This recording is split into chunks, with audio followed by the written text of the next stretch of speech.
नमस्कार दोस्तों, मैं निर्भय चतुर्वेदी निर्भय सर मैथ्स यूट्यूब चैनल में आप सभी का स्वागत करता हूं। जैसा कि हमारा टेस्ट पेपर हुआ, पहला पेपर हुआ और पहले पेपर का जितने लोगों ने रिस्पांस दिया बहुत अच्छा रिस्पांस था और बहुत पॉजिटिव रिस्पांस था। और मैं उम्मीद करता हूं कि जिन लोगों ने सॉल्व नहीं किया है वो आगे कोशिश करेंगे, जो भी परेशानियां आ रही होंगी उनको दूर करते हुए कोशिश करेंगे। तो उस पेपर के कुछ डाउट्स आए हैं, उन डाउट्स के साथ मैं आज आपके साथ जुड़ रहा हूँ। तो आज का पहला डाउट और पहला क्वेश्चन आपकी स्क्रीन पर है, उसको आप ध्यान से पढ़िए और फिर मैं आपको उसका सोल्यूशन कराता हूँ। दोस्तों, जैसा कि आपने क्वेश्चन में देखा कि खर्च का अनुपात दिया है 16:12:9।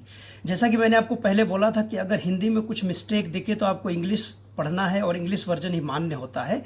हिंदी में यहाँ दिया हुआ है 9 की जगह 19, इंग्लिश में दिया हुआ है 9, तो इंग्लिश वाला मान्य है। हालांकि गलत नहीं होगा, आप उससे भी सॉल्व कर सकते हो, पर जो सही क्वेश्चन है वो 16:12:9 है। तो मैं इसके अकॉर्डिंग देखिए, खर्च का अनुपात दिया है, तीनों की कुल आय दिया है कितना, 1530 रुपए दिया हुआ है, ठीक है। और उनके बचत का प्रतिशत दिया है 20%, 25%, 40%। तो आप मुझे बताइए 20% को हम क्या लिखते हैं, 1/5 लिखते हैं।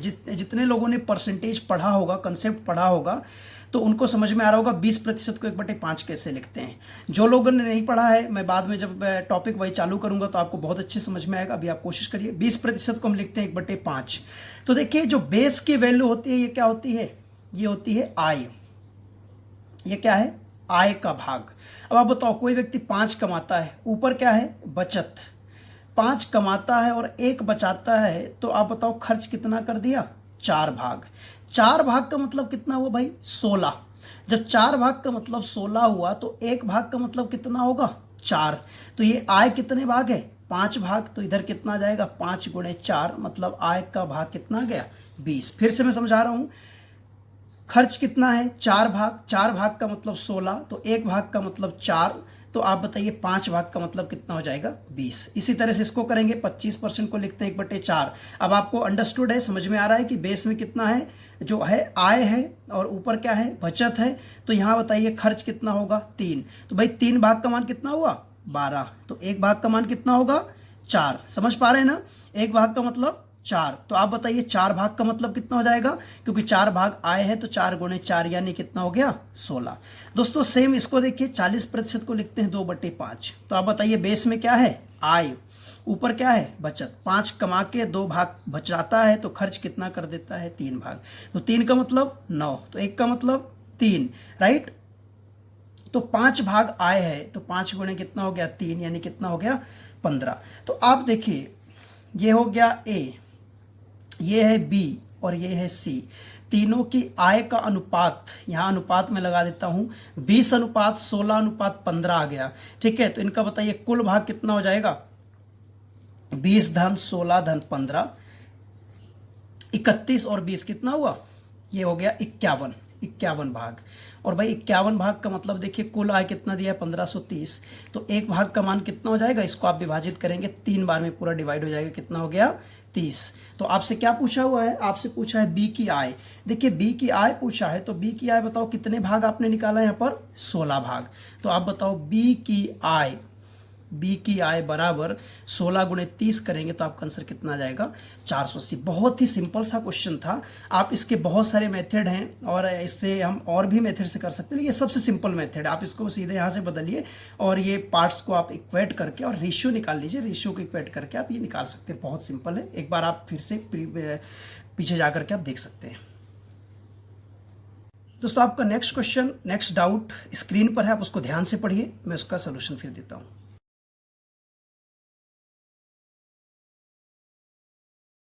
दोस्तों जैसा कि आपने क्वेश्चन में देखा कि सोने के भार का डिस्ट्रीब्यूशन कर दिया गया, उसको डिवाइड कर दिया गया, तोड़ दिया गया है। किस अनुपात में तोड़ा गया, 3:2 के।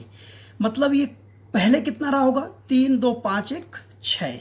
इसका कुल वजन 6 था, इसको तोड़ दिया गया 3:2:1 के रेशियो में तोड़ दिया गया।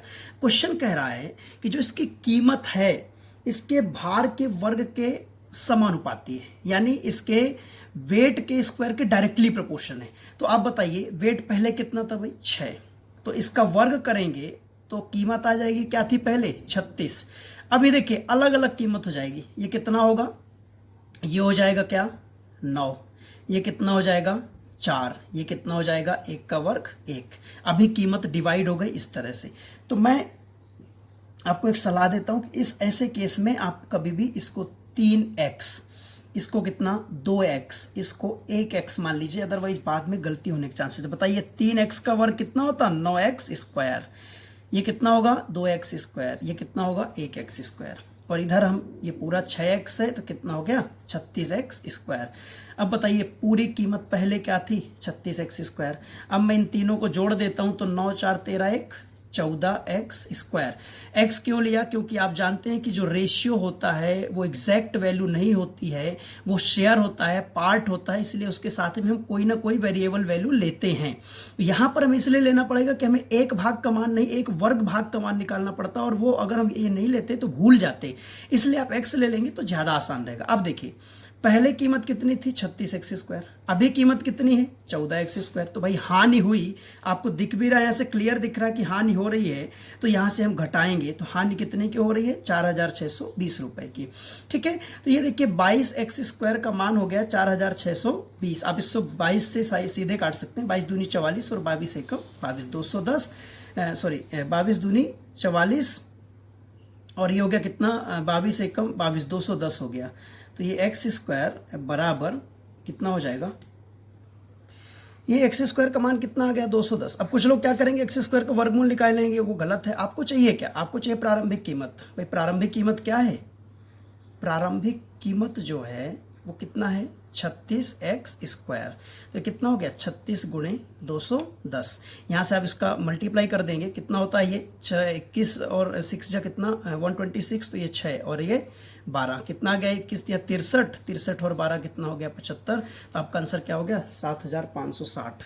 ठीक है, तो इसको आप समझ पा रहे होंगे। यहाँ से क्या करना था, भार के वर्ग के समानुपाती। तो भाई भार ये था तो पहले इतनी कीमत थी, अभी भार टूट गया है तो एक कीमत ये बन गई, दूसरी कीमत ये बन गई, तीसरी कीमत ये बन गई, कीमत के टुकड़े हो गए। ठीक है, तो इनको हमने जोड़ दिया तो ये अभी की कीमत है, ये पहले की कीमत है। तो अंतर कितना हो गया, ये अंतर हानि है। ठीक है, हानि का मतलब कीमत का कम हो जाना। ठीक है, कीमत कम हो गई मतलब हानि हो गई। अब हम जैसा कि अभी लास्ट पैटर्न से सॉल्व किया, जैसा बेसिक तरीके से, वैसे आप सॉल्व करके आप एक्स स्क्वायर की वैल्यू निकाल करके आपसे देखिए प्रारंभिक मान पूछ रहा है इसलिए आप इसमें गुणा करेंगे। अगर आपसे वर्तमान मान पूछता तो आपको 14x स्क्वायर में गुणा करना पड़ता है। एक्स स्क्वायर का मान आपके पास यहाँ से आ गया है। ठीक है दोस्तों, नेक्स्ट क्वेश्चन आपकी स्क्रीन पर है, आप उसको ध्यान से पढ़िए।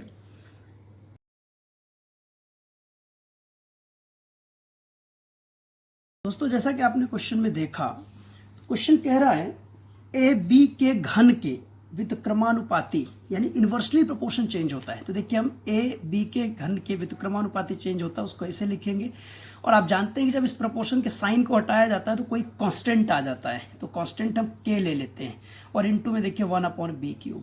अब यहाँ दो कंडीशन है, पहली कंडीशन में ए की वैल्यू दिया है, बी की वैल्यू दिया है, दूसरी कंडीशन में ए की वैल्यू दिया है, आपसे बी की वैल्यू पूछ रहा है। तो अब आपको देखिए क्लियर समझ में आ रहा होगा कि अगर पहली कंडीशन से हम ए और बी की वैल्यू को यहाँ पर पुट करेंगे तो हमें किसकी वैल्यू मिलेगी, के की वैल्यू मिल जाएगी। फिर जब के की वैल्यू मिल जाएगी तो दूसरी कंडीशन से हम ए की वैल्यू रखेंगे, के की वैल्यू रखेंगे तो हमें बी की वैल्यू मिल जाएगी। तो देखिए हम करते हैं 1 बाय 1 स्टेप बाय स्टेप। ए की वैल्यू कितना है 3, यहाँ रखिए बराबर के इंटू 1/बी की वैल्यू कितना है 2, तो 2 का क्यूब बराबर 3 इंटू के अपॉन कितना 2 दूनी 4 दूनी 8। तो भाई के बराबर कितना हो गया 8 3 24। ठीक है, अब देखिए के का मान आपको 24 मिल गया, आपको चाहिए बी का मान, ए बराबर के अपॉन बी क्यूब। इसी में हम फिर से रखेंगे, देखिए ए का मान 8/9 और के का मान 24 बटे कितना है बी क्यूब। तो देखिए 8 3 24, इनका क्रॉस करेंगे तो बी क्यूब बराबर कितना हो गया 27। तो जब बी क्यूब बराबर 27 तो बी बराबर कितना हो जाएगा 3, राइट। यही आपका आंसर है। नेक्स्ट क्वेश्चन आपकी स्क्रीन पर है, आप उसको देखिए।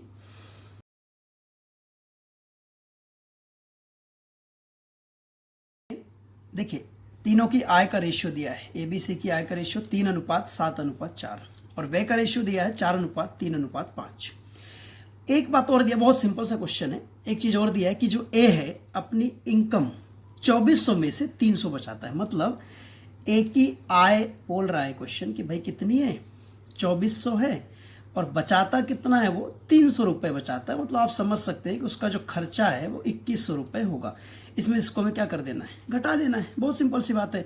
आय में से व्यय घटाओ तो कहाँ पहुँच जाते हैं हम, बचत में, और आय में से बचत घटाओ तो कहाँ पहुँच जाते हैं, व्यय में, राइट। तो अब देखो एक ही आय, तो आय वाला पोर्शन ये है, कितनी है, 2400। 3 भाग का मान 2400, तो 1 भाग का मान 800। सी की बचत निकालना है, तो अगर 1 भाग का मान 800 तो सी का कितना है,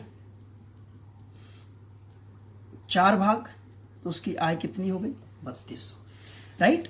ए का व्यय दिया है, ये यहां से हमने निकाला 2100, तो ए का व्यय आप इसके साथ में रख दीजिए 2100। तो 4 भाग का मान 2100, तो भाई 1 भाग का मान आप कैसे निकालेंगे, वही 2100/4। तो 4 पंचे 20, 4 दूनी 8, 4 पंचे 20, यानी कितना आया, 525।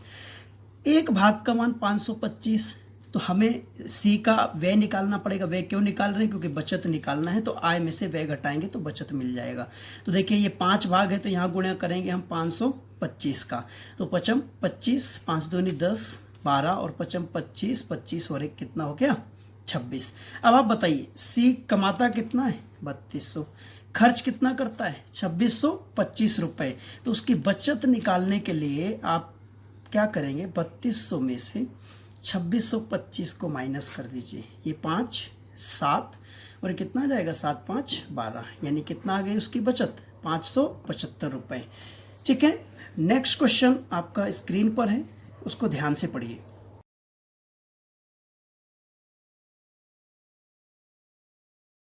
दोस्तों ये तो बहुत ही छोटा सा क्वेश्चन है, ये क्वेश्चन कैसे आपका डाउट हो गया, आपने ध्यान से पढ़ा नहीं शायद। देखिए ए बी और सी जो है उनके प्रत्येक दिन की आय, मतलब ये प्रत्येक दिन 4 रुपये, ये 3 रुपये और ये 2 रुपये कमाता है। बहुत सिंपल है। और दिया है कि ए की कुल आय, ए की कुल आय का मतलब है कि ए जितने दिन काम करता है उसके पूरे दिन की इनकम कितनी हुई है ना, 144 रुपये। तो भाई कितने दिन करता है वो, 30 दिन करता है, तो इसमें आप 30 का गुणा करिए।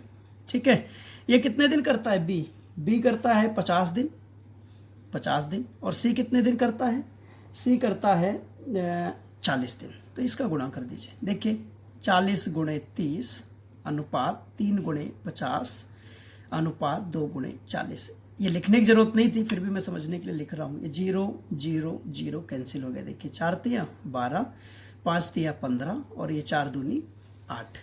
ठीक है, अब वो बोल रहा है कि ए की कुल आय 144 रुपये है। तो ए की कुल आय मतलब 12 भाग। ठीक है, तो भाई 12 भाग का मान कितना दिया है, 144। तो 1 भाग का मान कितना हो जाएगा, 12 बराम 144 यानी 12। तो आपसे किसकी पूछा है, ठीक है, आपसे बी की कुल इनकम पूछा है। तो भाई बी की कुल इनकम कितने भाग है, 15। तो यहाँ 12 गुणा कर दीजिए, 12 गुणे 15 कितना होता है, 180। यानी बी की कुल आय क्या है, 180 रुपये है। नेक्स्ट क्वेश्चन बहुत ही इंपॉर्टेंट क्वेश्चन है, आप उसको ध्यान से पढ़िए। क्वेश्चन आपकी स्क्रीन पर है।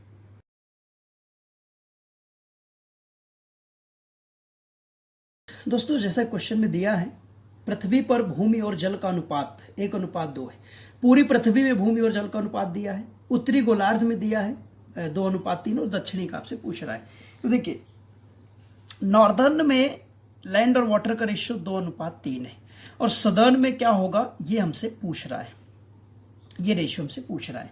अब देखिए पूरी पृथ्वी में लैंड और वाटर का रेशियो 1:2।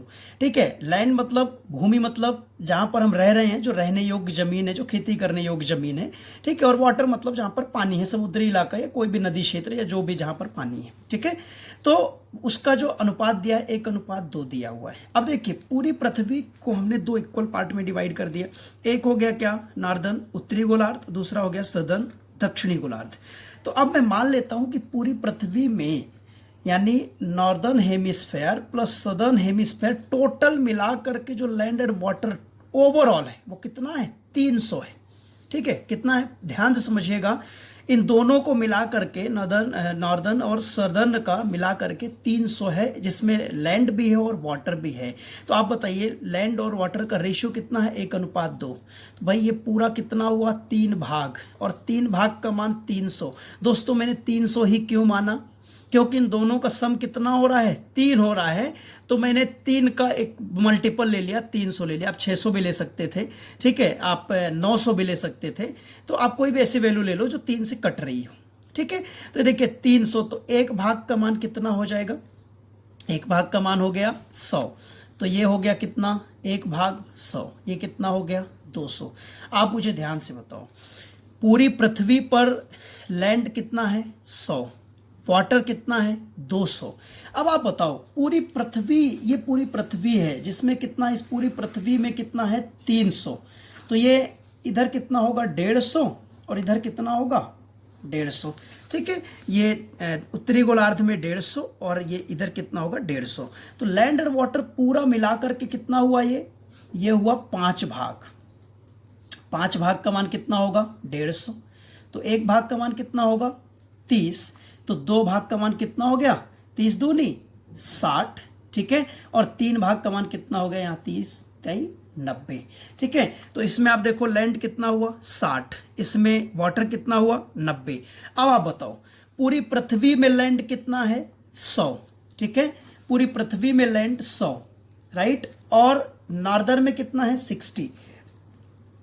तो 100 में से हम 60 को माइनस कर देंगे, पूरे में से अगर हम उत्तरी गोलार्ध का माइनस करें तो कहां पहुंच जाएंगे हम, दक्षिणी गोलार्ध में।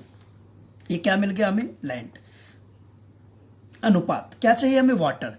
पूरी पृथ्वी में पानी कितना है 200, तो 200 में से आप क्या माइनस कर दीजिए 90 माइनस कर दीजिए, ठीक है। तो ये कितना आया दोस्तों, ये आया 40, ये कितना आएगा 110। देखिए 0 0 कट गया, तो आपका आंसर कितना आया 4:11। एक बार मैं इसको फिर से एक्सप्लेन कर देता हूं, हालांकि आप वीडियो को रिवाइज करके भी देख सकते हैं, आप वीडियो को पॉज करके, ठीक है, देख सकते हैं। तो अब देखिए मैं फिर से बता देता हूँ, पूरी पृथ्वी में हमने लैंड और वाटर क्या मान लिया 300, हमने डिवाइड किया लैंड कितना है वाटर कितना है पूरी पृथ्वी में, तो 1:2 में डिवाइड किया, तो ये कितना हो गया लैंड 100, वाटर कितना हो गया 200, ठीक है। अब ये नॉर्थ और साउथ का जो गोलार्ध का रेशियो होता है 1:1 होता है। पूरी पृथ्वी में अगर 300 है टोटल भाग लैंड और वाटर मिला के, तो इस गोलार्ध में 150 होगा, इस गोलार्ध में 150 होगा। भाई इस गोलार्ध का आप ये अनुपात में डिवाइड कर दो, लैंड और वाटर 2:3, तो हमने जब डिवाइड किया तो लैंड कितना भाग मिला 60 भाग, और ये कितना मिला 90 भाग, ठीक है। अब पूरी पृथ्वी में लैंड का भाग 100 है, तो 100 में से आप नॉर्थ वाले को माइनस कर दीजिए, तो लैंड का भाग इधर का कितना मिल गया 40, ठीक है। पूरी पृथ्वी में वाटर का भाग है 200, तो इसमें से आप नॉर्थ वाले को माइनस कर दीजिए 90 को, तो कितना मिल गया 110, और यहाँ से 0 0 कैंसिल हो गया, तो आपका आंसर कितना हो गया 4:1। आई होप कि आप समझ पाए होंगे। तो दोस्तों ये थे आपके डाउट्स, आई होप कि आप समझ पा रहे होंगे। और आप इसके जो भी डाउट्स आ रहे हैं तो एक डाउट कॉपी बना लीजिए, जैसा कि मैं हमेशा बोलता हूँ, और उसमें आप नोट करते जाइए। अभी कितने दिन क्या स्थिति रहती है कोई नहीं जानता है, फिर भी हम ये तो जानते ही हैं कि हम घर में हैं और पढ़ाई कर सकते हैं, और किताबें हमारी सबसे अच्छी दोस्त होती हैं। आगे सब कुछ अच्छा होने वाला है, आपका एग्ज़ाम भी होगा, आपका सिलेक्शन भी होगा, और आप अपनी पोस्ट को, आप मनचाही पोस्ट को ज़रूर से ज़रूर पाएंगे। तो इसी उम्मीद के साथ में आप पढ़ते रहिए, खुश रहिए, मस्त रहिए, स्वस्थ रहिए। Thank you so much.